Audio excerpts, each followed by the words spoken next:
selamat datang di Flavor Feast, podcast dari MGI. Tempat kita ngobrol santai soal dunia F&B dari minuman, dessert, R&D sampai ke balik layar bisnisnya.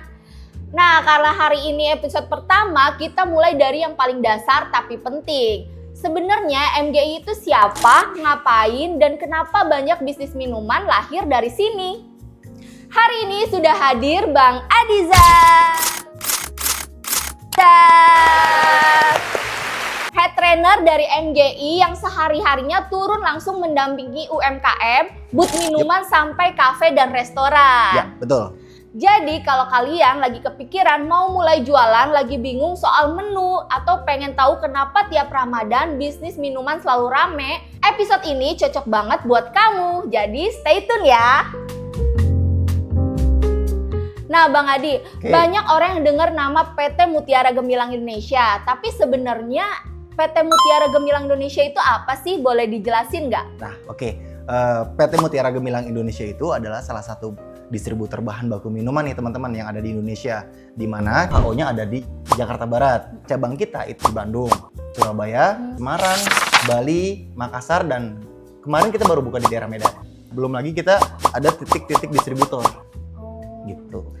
Oke, selanjutnya kalau dibanding supplier lain nih Bang, apa sih keunggulan dari PT MGI ini? Keunggulan dari PT MGI? Sebenarnya bisa dibilang kalau untuk skala produk ya, kalau produk kita sama beberapa kompetitor lain. Kita ada beberapa sirup, powder, dan mesin sebagainya. Hal yang penting dari MGI adalah after sales. Nah, after sales kita itu dari yang namanya consulting, training, free konsep menu, dan free recipe menu. Itu semuanya free, tidak dikenakan biaya sedikit pun. Jadi selagi teman-teman business owner menggunakan produk kita itu sudah include after sales yang tadi saya sebutkan. Oh gitu, jadi after sales juga penting banget ya? Penting banget. Oke, selanjutnya tuh biasanya bisnis apa yang sering datang ke MGI ini Bang? Bisnis, kalau sekarang sih lagi banyaknya orang berlomba-lomba untuk buka konsep baru ya. Coffee shop contoh, dimana coffee shop sekarang orang-orang dikolaborasikan dengan ice cream, dengan tren yang baru meledak tuh kemarin apa sih? Matcha ya? Matcha, iya benar. Seremonial ya? Seremonial matcha. Untuk pergerakan marketnya sendiri, itu biasanya pasar itu mengikuti tren market. Marketnya lagi rame si ice cream, kita bisa konsepkan untuk menu-menu ice cream. Konsepnya lagi rame si seremonial matcha, kita bisa konsepkan di menu matcha gitu. Atau beberapa business owner bisa merekomendasikan yang lagi vibe-nya di lapangan nih apa nih? Contoh satu brand ini lagi vibe. Nah, dia bisa mirroring ke kita. Karena satu, kita bisa benar-benar mirroring menunya, konsep menu dan sebagainya. Kita mau buka usaha langsung datang aja ke MGI ya Bang? Langsung datang aja. Ada beberapa business owner ini kan yang bingung nih. Dia punya anggaran, dia punya budget, tapi dia nggak punya konsep. Dimana tim trainernya ini menjelaskan konsep menunya, kemudian sampai kita tuh baca marketnya. Contoh, Jakarta Barat. Barat tuh seperti apa sih? Selatan seperti apa? Timur, utara seperti apa? Jadi masing-masing kita benar-benar ngikuti tren market yang sedang berjalan di regionalnya masing-masing. Calon pengusaha baru datang ke MGI, hal pertama yang dicek apa ya Bang sebelum ngomongin produk? Biasanya yang kita tekankan ke customer itu pertama adalah konsep apa yang customer mau. Terus itu yang pertama. Yang kedua, segmen pasarnya ada di mana. Jadi kita konsepin menu sesuai dengan segmen pasar dia. Nah, segmen pasar ini ada 3. Apa aja tuh? Ada low, medium, sama yang high. Contoh, Jakarta deh. Ketika ada orang Jakarta Selatan datang ke kita. Nah, segmen pasar mereka adalah high ya. Dimana harga jualnya minuman itu di Jakarta Selatan itu lumayan. Tahu sendiri kan anak selatan. Ya. Minimal 30.000, 40.000, 50.000 segmen pasarnya. Benar. Nah, kita akan nge-suggest sesuai dengan segmen pasar dia. Karena beda daerah, itu beda segmen pasar dan beda sensori tesnya. Kalau untuk segmen pasarnya tinggi, biasanya pertama kita bertanya sama harga jualnya yang pertama. Dia harga jualnya di berapa? Karena kita akan nge-create tuh resipi menu sesuai dengan margin yang diinginkan oleh business owner. Standarnya kita kan biasanya memberikan margin itu 70% dari HPP. Ya, gitu. Contohnya kalau dia udah menyebutkan dengan angka, "Mas, harga jual di tempat saya sekian." Nah, biasanya saya bikin HPP itu 30% dari harga jual. Tapi kembali lagi ke business ownernya. Mau marginnya ditinggikan atau dikurangkan dengan trik marketing promo, yaitu personality. teman-teman business owner. Benar. Bener Jadi kan? kita balikin lagi ke bisnis Betul. ownernya ya. Produk MGI itu kan tadi udah di-spill nama Bang Adi nih. Kira-kira apa aja dan keunggulannya tuh apa aja nih Bang untuk produk-produk MGI? Keunggulan dari produk MGI ini sendiri adalah harganya yang bener-bener murah ya dibanding sama pasar. Terus yang kedua, ada beberapa sirup yang bisa di mixing flavor, ada yang enggak. Nah kalau MGI sendiri ini flavornya itu mixing banget. Ketika kita campurin dengan teh, kopi, atau soda, itu gampang banget ke blend. Jangan salah loh, ada beberapa sirup yang kita tuh sulit banget untuk nge-mixing flavornya. Nggak nemu-nemu nih, nggak dapet gitu. Jangan Tapi salah, kalau di MGI bener-bener masuk banget. Dari gourmet ataupun di konsentratnya. boleh di-spill nggak Bang produknya tuh apa aja sih dari powder atau Oke. sirupnya tuh kita punya apa aja gitu? Kalau dari powder kita punya segmen pasar masing-masing. Yang pertama, untuk segmen pasar premium kita ada Vicenza powder. Oke. Ya kan? Kemudian yang mediumnya kita punya Fujiu. Nah, untuk yang low-nya kita itu ada Verlin. Kalau untuk sirup kita ada satu sirup, itu Vicenza sirup. Cuman variannya kita ada banyak. Kurang lebih ada untuk konsentratnya kita ada 21 jenis varian konsentrat. Banyak banget. Untuk gourmetnya kita kurang lebih ada 19 flavor gourmet. Bisa nggak sih Bang dari salah satu rasa itu kita request? Atau misalnya nih aku selaku business owner, Bang bisa nggak bikinin rasa seperti ini gitu? Dari MGI gimana nih Bang? Oh, maksudnya Maklon? Benar, Custom. Maklon custom. Customized product? Benar. Oh, bisa banget. Oh iya? Bisa banget. Karena udah ada beberapa pemain coffee shop besar yang di Maklon di kita. Baik itu dari powder maupun sirup. Itu ada minimum PO, minimum ordernya. Dibilang bisa, Maklon bisa. Cuman ada MOQ tertentu. Oke. Nantinya yang akan dijelasin sama manajer salesnya. Baik, berarti bisa banget ya Bang. Berarti buka bisnis di MGI itu mudah banget ya Bang ya? Mudah Terus banget. semuanya tuh ada Mudah, gitu. simple, mudah. Simple. HPP COGS-nya pun terjangkau kok. Oke. Terjangkau banget. Gimana sih after sales-nya MGI gitu? Dari trainer tuh gimana Bang? Nah, ini poin pentingnya ya. Biasanya ketika orang belanja itu pasti yang ditanya adalah after sales. Baik itu dari produk maupun mesin. After sales. Yang pertama adalah satu free training. Jadi yang dinamakan free training itu business owner bisa membawa karyawannya ke showroom kita atau kita ke customer itu dengan cuma-cuma free. Wow. Dan poin yang kedua kita sudah create menu. Create menu. Udah free menu. Teman-teman trainer bikin create menu yang dilengkapi dengan COGS-nya. Nah, jadi teman-teman tuh business owner tinggal nentuin aja harga jualnya berapa. Contoh, dari segelas leci tea berapa sih HPP-nya? Kira-kira Jakarta aja atau bisa di mana nih Bang buat visit? Kita udah ada di beberapa titik ya. Contoh, di area Jawa Barat udah ada Bandung. Jadi tim Bandung nanti yang nge-cover. Jawa Tengah, Jawa Timur, Semarang sama Surabaya. Nah, kita di masing-masing cabang dan distributor, kita juga sudah dilengkapi dengan tim trainer.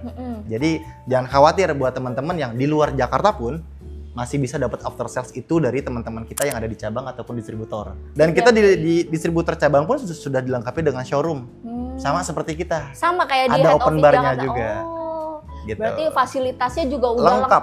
Lengkap banget. Nah, kalau after sales dari mesin-mesinnya ini gimana Bang? Kayak mesin kopi, mesin snow ice gitu, mesin ice umum cream. ya, kalau pada umumnya mesin ya, yang pasti ada warantinya, kan. Cuman bedanya kita adalah satu, ketika customer membeli produk kita, mesin kita, kemudian ada trouble, yang dimana trouble itu nggak bisa kita handle di lokasi. Nah, mesin itu kita tarik, kita maintenance di kantor. Dengan catatan, kita akan kasih mesin backup terlebih dahulu. Tujuannya apa? Supaya business owner benar-benar operasionalnya itu nggak keganggu. Iya dong, nggak elok dong kalau tiba-tiba mesinnya kita ambil, terus mereka berhenti berjualan. Bener Bang. Itu kalau mesinnya harus kita maintenance di kantor. Tapi so far selama ini kita maintenance mesin itu bisa langsung on the way ke lokasi sih. Malah kita bisa handle mesin itu by video call. Oh gitu, jadi selain dia bawa mesin ke kita juga bisa video call trainernya gitu, bisa tanya-tanya langsung gitu Bang. Wow, hebat Kapanpun banget ya. Kapanpun. Wah, hebat pernah lihat banget. gak status gue pernah handle customer, itu di jam 2 pagi. Wow, ada ceritanya nggak Bang? Maksudnya dari business owner nih, misalnya lagi di luar jam kantor, apa after sales dari trainer itu gimana? Enggak. Gue nggak pernah membatasi untuk terkait masalah after sale. Belakangan ini teman-teman trainer suka banget handle customer tuh di luar jam kantor. Ketika kita liburan dengan keluarga, ada telepon dari customer, dan mau nggak mau kita tetap akan handle dia. Oh, ya ampun. Tetap. Contoh kemarin, Heeh. gue habis baru pulang, nyampe rumah jam 1 malam loh, hujan. Nah tiba-tiba ada salah satu customer yang urgent mesin kopinya bermasalah. Dan dia minta video call tektokan dengan headbarnya.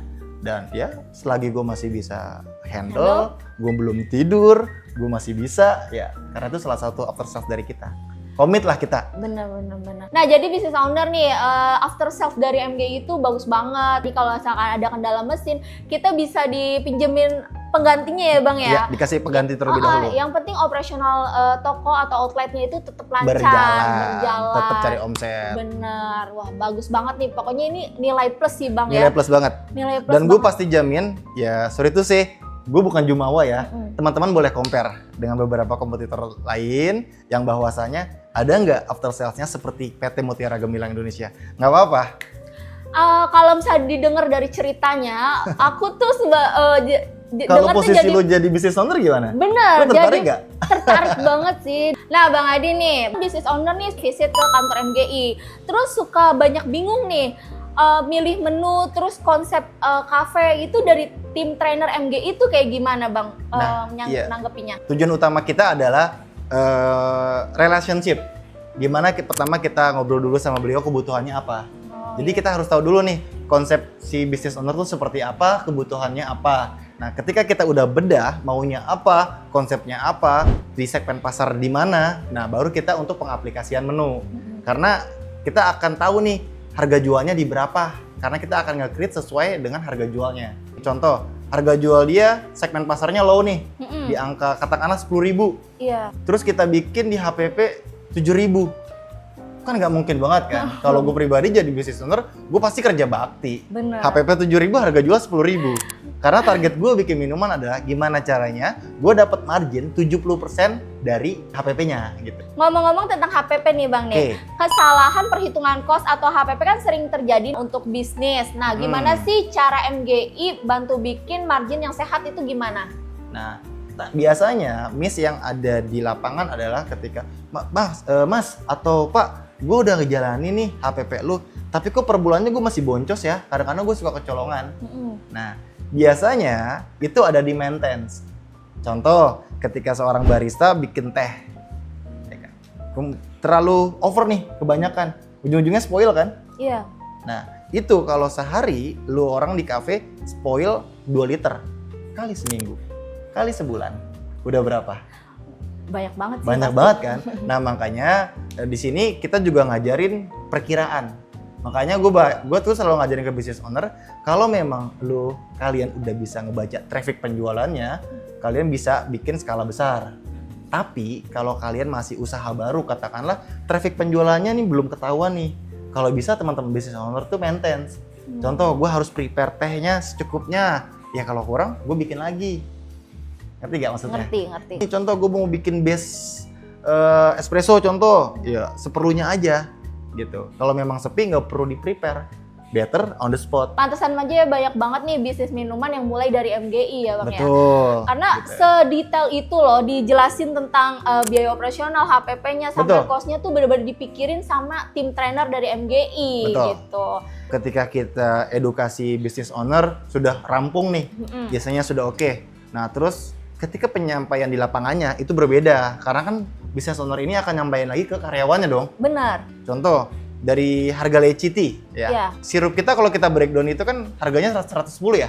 110.000 dengan kuantiti kurang lebih 1,3 kilo ya. Ambillah 1 kilo 1 liter. Kalau kita breakdown pertama kan dia harus ngerti dulu cara penghitungan HPP. Kalau rumus gua adalah cara penghitungan HPP itu harga bahan baku dibagi volume dikali pemakaian. Nah, kalau leciti contoh, harga bahan baku 110. Iya. Gue bagi volume 1000. Kemudian dikali pemakaian 30. Jadi kurang lebih harganya di 3.300. Nah, kita pisahin tuh. Udah dapet nih sirupnya 3.300. Kemudian teh, karena kan kita juga ada teh. Benar. Oke, teh. Kalau ada teh kita ambillah katakanlah black tea dengan harga 130.000. Teh itu kita pakai rasio 1:40. Ya, jadi satu packaging teh itu berat 500 gram. Pakai rasio 1:40 jadinya berapa liter, kemudian dikali pemakaiannya hanya 150 ml. Dan itu HPP-nya cuma Rp975. Nah, habis nge-breakdown itu kita pisahin lagi. Dengan catatan business owner pun harus paham. Karena nanti kan business owner ada ngejaga QC-nya kan. Nah, habis itu kita breakdown harga gula. Harga gula katakanlah 75.000. Benar. Dibagi volume 3 liter dikali pemakaian 20 mili. Kurang lebih di Rp300. Nah, satu leciti di kita itu kurang lebih 3.300 ditambah 900 jadi 43 tambah 200. Nggak nyampe 5.000 bikin leciti. Harga jual bisa berapa di kafe? Harga jual bisa 25.000. 25.000. Benar. Lu bayangin. HPP nggak nyampe 5.000, tapi lah harga jual di kafe bisa 25.000. Margin bisa berapa? Lebih dari ekspektasi kita kan? Benar. Bang, kalau misalkan es batu itu masuk ke HPP atau nggak dimasukin nih Bang? Masuk. Berbicara mengenai HPP, harga pokok penjualan, itu masuk semua.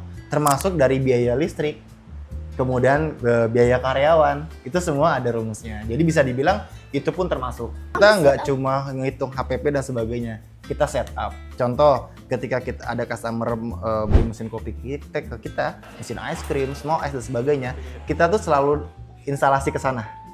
Dan itu termasuk after sales kita. Itu gratis. Gratis. Itu gratis. Ya. Daripada pakai teknisi atau Bener. orang PLN yang datang, bayangin. Malah terkadang customer itu pengen minta di layoutin barnya. Oh gitu. Lu paham kan layout? Bener, Jadi paham. Di bar itu bingung nih, di barista tuh bingung. Ini sirup di mana, powder di mana, mesin eloknya di mana gitu.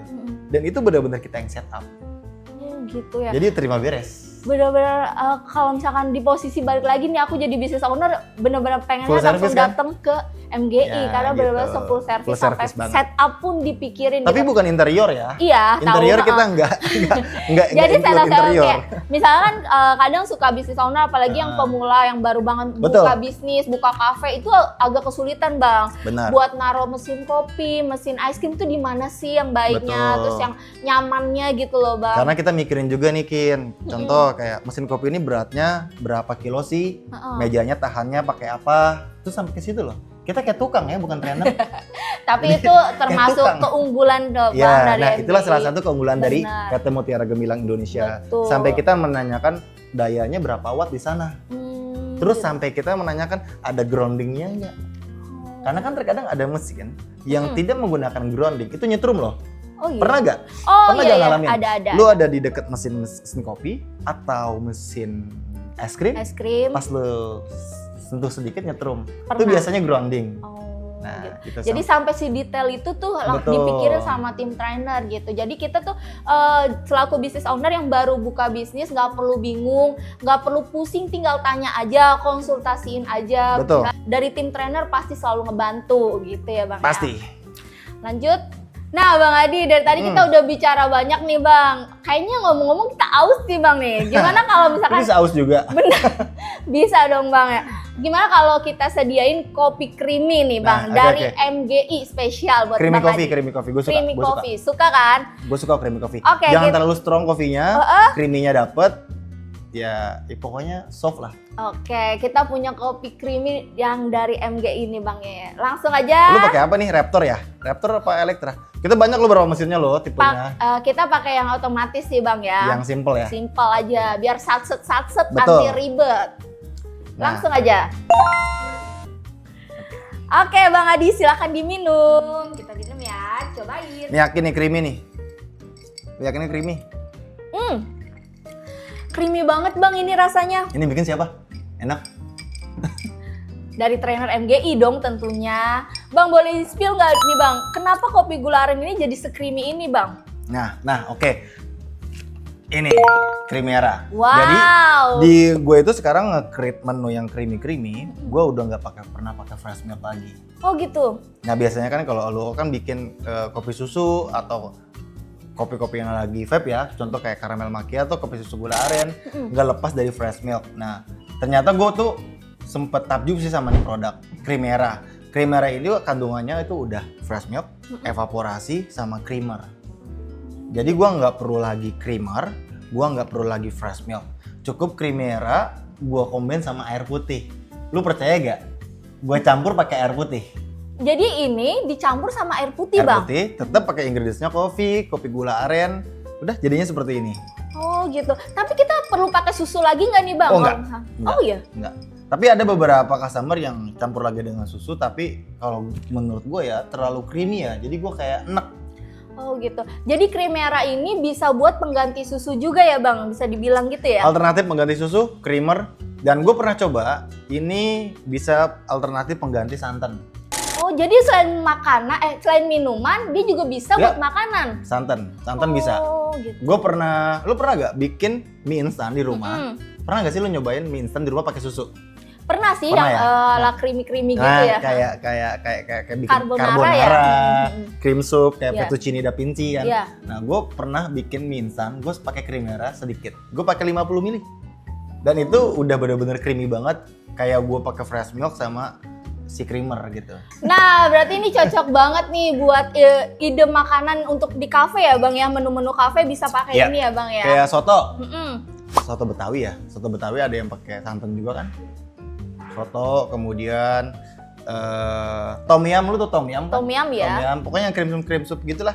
Ini Pakai. bisa. Oh, pakai Creamera. Enak-enak, ini enak. Untuk karakter Creamera ini kayak gimana sih Bang? Karakteristik creamera yang pasti creamy ya. Dia mempunyai tingkat creamy yang tebal, kemudian butter, gurih. Dia benar-benar gurih. Jadi kalau lu cukup kasih 30 sampai 50 ml aja, itu benar-benar pengganti fresh milk, pengganti creamer gitu. Contoh, yang biasanya lu pakai fresh milk sama creamer, terus lu aduk. Nah, kalau pakai creamera, lu cukup kasih creamera 50 ml dengan tambahan air 50 ml. Mm-mm. Udah oke. Udah oke, udah Itu kayak udah gitu. legit banget ya. Udah butter banget gitu. Dan kunci enaknya itu ada di Creamera. Ditambahin lagi creameranya jadi kayak gini nih. Benar. Bicara soal menu seasonal nih Bang nih. Terobosan dari MGI untuk solusi bisnis seasonal seperti apa nih Bang?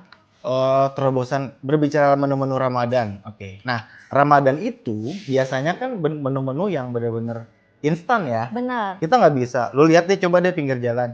Biasanya orang tuh kalau hunting menu-menu Ramadan, menu-menu yang cepet saji kan. Benar. Nggak usah lama. Nah biasanya ketika kita nge-develop menu, kita nggak hanya develop menu aja toh. Kita juga mempertimbangkan operasionalnya, terutama kecepatan. Kecepatan itu penting. Lu pernah gak ke salah satu cafe, lu order tuh lama? Apa yang lu rasain?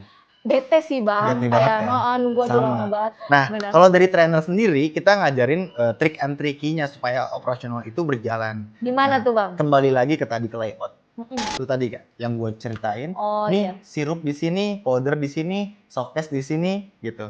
Jadi kalau kita bikin skema tutorial tuh biasanya selangkah ke depan ke belakang, selangkah ke samping kanan ke samping kiri itu cukup satu langkah. Kita ngejangkau semua produk. Ketika seorang bartender atau barista bikin menu, selangkah ke kanan lu dapat barang lu, selangkah ke kiri lu dapat barang lu, belakang dapat barang, ke depan belakang. Makanya pentingnya layout di dalam satu bar itu benar-benar penting banget. Efisiensi waktu ya kalau menurut gua. Aku benar. Nah, biasanya yang bikin lama itu layout dia berantakan. Oh, gitu. Naruh susu sebelah sana, naruh sirup sebelah sana, es cube-nya ada di mana. Nah, itu yang bikin lama biasanya. Nah, kita ngajarin itu semua ke business owner. Dan itu free. Bang Adi, biasanya Oke. menu seasonal Ramadan nih Bang. Mm-mm. Kan tadi dibilang tuh menu yang cepet saji, terus atau menu yang simple, praktis. Itu bisa dicontohin nggak ya Bang? Menunya tuh yang cocok buat bulan Ramadan kayak gimana? Nah, untuk berbicara Ramadan kan orang nyari yang benar-benar cepet ya. Benar. Nggak perlu nunggu lama, karena dia kan ngejar untuk berbuka kan biasanya. Dan kita tuh benar nyari benar-benar menu yang simple. Karena kan ada beberapa produk kita yang hanya tinggal seduh aja kan. Contoh powder tinggal seduh, udah. Kalau memang lu tahu trafficnya itu akan ramai menjelang maghrib. Benar. Nah biasanya trik and tricky-nya adalah teman-teman tuh harus preparation sebelumnya. Dan produk kita tuh bisa di preparation sebelumnya gitu. Jadi lu preparation, terus lu cup-cupin, nah ketika udah waktunya lu tinggal serving. Oh gitu. gitu. Jadi untuk menu Sebenarnya kalau seasonal- produk kita tuh nggak ada yang rumit ya, nggak ada yang rumit. Semuanya tinggal puring-puring timbang gitu. Malah kalau lu mau bikin skala besar, itu juga bisa. Bisa dibilang puasa identik dengan minuman-minuman yang, lu tau gak sih minuman yang di akuarium di jalan? Oh iya, kalau kita kenal biasanya es kobok ya Bang. Es kobok. Oh, Itu bahasa lu ya? benar Es maksud gue. kobok. Kalau gue baru dengar dari lu tuh es kobok. Nah ya boleh deh es kobok gitu. Akuarium Yang lah di ya. akuarium, kadang ada di termos nasi. Benar, yang Yang gue lihat tuh, slok. yang gitu tuh. Nah itu biasanya itu di prepare. Nah kalau saran gue, biasanya yang gue temuin di lapangan adalah itu watery, encer. Gimana tuh Bang caranya atau tips and trick biar pas kita jualan saat Ramadan tuh nggak watery atau nggak Oke, encer? yang pertama kita harus lihat kualitas produk yang kita beli, gitu. Itu penting banget. Soalnya apa? Logikanya ketika lu nyeduh powder minuman, terus lu langsung ke hajar es batu, dan itu berjam-jam, itu udah pasti melted dong es batu. Benar. Melted dong, pasti watery kan. Iya. Makanya menentukan kualitas produk yang enak itu penting banget. Penting banget. Nah kalau gua coba untuk beberapa kali untuk create produk MGI, satu konsistensi rasanya oke. Meskipun gua hajar pakai es batu. Cuma memang tetap butuh maintenance. Contoh menu Ramadan kan biasanya kalau lu ngejar takjil itu biasanya jam berapa sih?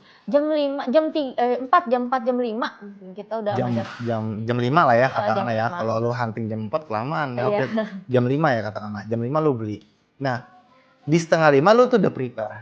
Jangan sampai lu hektik lu nih di jam 5, tapi lu prepare dari jam 3. Es cube-nya udah lu masukin. Itu saran gua jangan dulu. Jadi kan kalau untuk seasonal Ramadan kan kita orang kan pasti tahu nih. Wah, rame-ramenya di jam berapa? Karena kan menjelang maghrib ya biasanya. Rame-ramenya di jam 5. Nah, di jam setengah 5 lu baru masukin es cube. Untuk powdernya, liquidnya lu buat aja. Kalau liquid aman, lu buat dari pagi pun gak masalah. Iya benar. Ya kan? Nah, nanti di jam 5, setengah 5 lu baru masukin es cube. Gitu, saran gua. Ngomong-ngomong tentang menu seasonal nih Bang, biasanya dari MGI itu mulai atau menyiapkan menu seasonal itu dari kapan sih Bang? Untuk seasonal drink itu kita biasanya hamil 2 sampai 3 bulan, ya kan. Jadi 3 bulan sebelumnya kita tuh udah bener-bener kulik dan udah jadi. Selaku trainer selalu sounding ke sales, ke sales nih, menu sesi Ramadan udah jadi. Kalian boleh langsung sounding ke business owner. Karena butuh waktu buat business owner itu menjelaskan ke karyawannya. Makanya kalau menurut gue sih untuk spare waktu 3 bulan, so far udah aman ya. Bang Adi, boleh diceritain nggak pengalaman Bang Adi sama customer tentang nge-create saat bulan Ramadan nih Bang? Menu Ramadan yang nggak jauh dari Nusantara konsep ya. Oh iya. Nggak jauh dari es cendol, kemudian kayak gue udah bikin nih beberapa menu nih kayak mango sago dan sebagainya gitu. Nah awalnya mereka tuh pesimis karena jujur ya pesimisnya gini, ini kok menu kok begitu simple ya, laku atau enggak ya? Kok simple banget gitu, dibikinnya kok simple, tinggal nyeduh kelar udah gitu. Nah satu lagi, pas udah jadi kok tampilannya mewah karena kita punya topping. Iya. Kita punya topping. Nah topping kita itu ada varian banyak ya, ada 30 jenis topping kita ya, 30 jenis topping, jadi ready to eat, nggak perlu bikin gitu. Nggak perlu masak dulu. Nggak perlu ya? masak lagi. Wow, Tapi memang ada beberapa topping kita yang melalui proses wild ya, menyeduh gitu. Cuman selebihnya hampir 95% ready to eat. Nah Bang Adi, gimana nih cara meyakinkan customer atau business owner yang masih ragu sama produk-produk MGI? Oke, buat business owner yang masih ragu dengan kualitas produk kita, simple sih sebenarnya. Tak kenal maka kita sayangnya. Iya, Jadi kenali dulu produknya. Yang pertama, satu aja, business owner bisa langsung datang visit ke kantor kita. Nanti kita akan kenalkan produk-produk kita, kemudian pengaplikasiannya seperti apa. Datang aja ke showroom kita. Ya, nanti kalau enggak, tektokan aja dengan salesnya untuk pengadaan sampling dan nanti kita akan ke sana. Ya kan? Contoh, gua nggak sempet nih datang ke kantor, bisa nggak trainer datang ke tempat saya? Oh bisa banget. Tapi dengan catatan, business owner harus nulis dulu apa kebutuhannya. Flavor apa, powder apa, nanti kita akan ke sana dan akan kita kulik bareng. Nah, buat business owner yang masih ragu dengan kualitas produk kita, business owner bisa langsung hubungi kontak salesnya, minta sampelnya dan teman-teman bisa langsung kulik di store-nya masing-masing. Dan kita nggak cuma hanya ada di Jakarta loh, kita di area Jawa juga ada, kemudian area Sumatera, Kalimantan kita juga ada. Cukup teman-teman menghubungi salesnya, minta sampel dan itu gratis. Dari obrolan episode ini, kita bisa tarik satu benang merah. Satu hal yang paling kelihatan adalah cara MGI memandang bisnis F&B itu bukan soal ikut-ikutan tren, tapi soal paham market, siap operasional, dan ngerti angka. Di MGI, bisnis F&B nggak mulai dari produk, tapi dari pertanyaan paling dasar. Siapa yang mau beli, jualannya di mana, dan seberapa siap operasionalnya. Itu kenapa MGI bukan cuma tempat cari bahan atau mesin, tapi tempat banyak pembisnis mulai belajar berpikir sebagai owner. Ramadan, tren minuman, atau momen ramai lainnya hanya akan jadi peluang kalau fondasi bisnisnya sudah beres. Dan disitulah peran MGI mendampingi bukan mengarahkan secara instan, membantu menghitung bukan sekedar menjual. Terima kasih kepada Bang Adi sudah jadi bintang tamu pada hari ini ya, episode pertama hari ini. Sampai ketemu di podcast Flavor Fish episode selanjutnya. Dadah!